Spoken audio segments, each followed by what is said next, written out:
باپ اور بیٹے اور روح القدس کے نام میں آمین۔ مسیح یسوع گناہ گاروں کو بچانے کے لیے دنیا میں آیا۔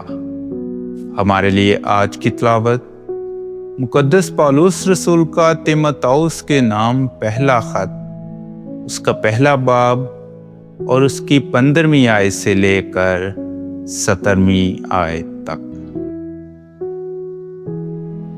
یہ بات سچ اور کمال قبولیت کے لائق ہے کہ مسیح یسوع گناہ گاروں کو بچانے کے لیے دنیا میں آیا، جن میں اول میں ہوں، لیکن مجھ پر اس لیے رحم ہوا کہ اول مجھ میں یسوع مسیح اپنا کمال صبر ظاہر کرے، تاکہ میں ان کے واسطے نمونہ بنوں جو ابدی حیات کے لیے اس پر ایمان لائیں گے۔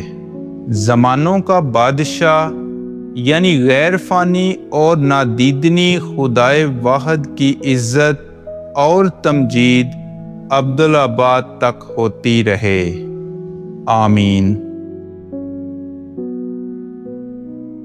پاک کلام کے پڑھے اور سنے جانے پر خدا کی برکت ہو۔